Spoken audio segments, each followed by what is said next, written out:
আসসালামু আলাইকুম গাইজ, আমি আয়ুষ। আপনারা দেখছেন আমার আয়ুষ্মান মম কিচেন। আজকে রাত্রে হবে হচ্ছে আলু ও ডিম ভুজিয়া।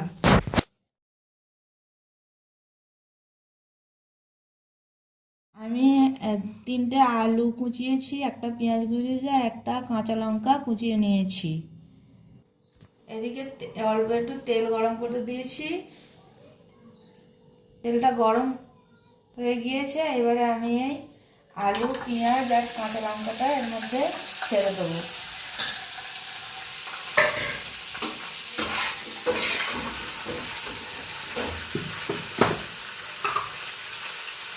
একে একে মশলা দিয়ে নেবো। প্রথমে লবণ দিলাম,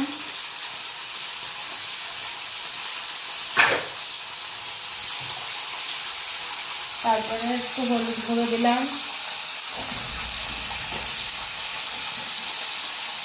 তারপরে আদা পেঁচা গুঁড়ো মশলা দিলাম,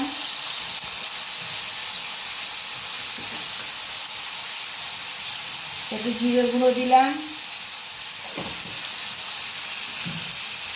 দিয়ে এবারে একটু নেড়ে চেড়ে নেবো।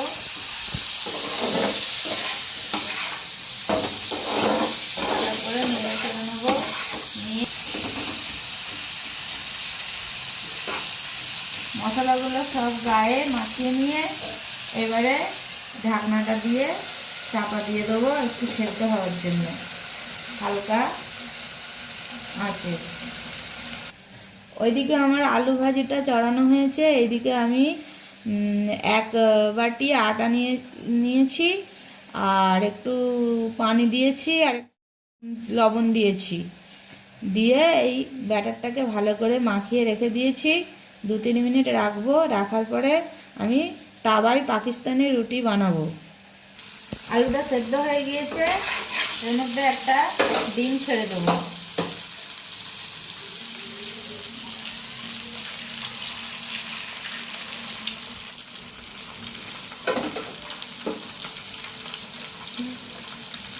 ডিমের সঙ্গে আলুটা ভালো করে নেড়ে চেড়ে নেব।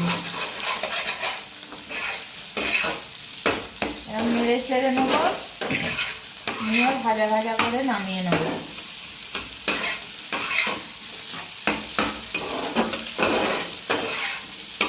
রেসিপিটা আপনাদের যদি ভালো লাগে আপনারা বাড়িতে তৈরি করে খেতে পারেন।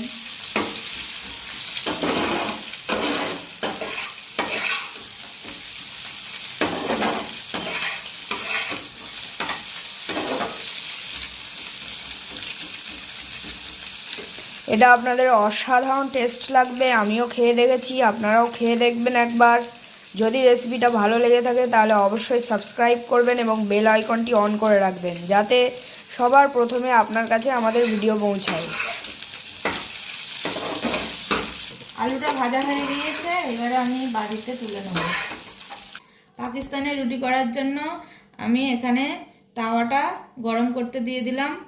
করার জন্য তো তন্দুরের দরকার, আমার কাছে তো তন্দুর নেই, তাই আমার কাছে একটা তাওয়া ছিল।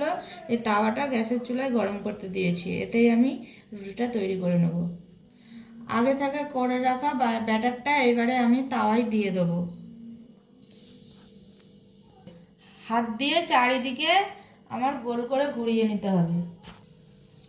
আমি এই ব্যাটারটা ভালো করে তাওয়াতে মাখিয়ে নিয়েছি, এবারে একটা ঢাকনা দিয়ে ঢেকে দেবো 2 মিনিটের মতো।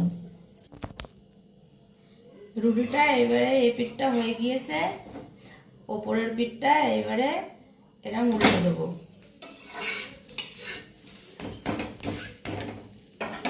আবার 1-2 মিনিটের মতন এরকম চাপা দিয়ে রেখে দেবো।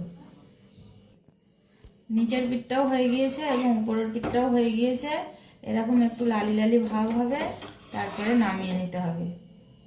আমি সবগুলো এমন করে নামিয়ে নেব।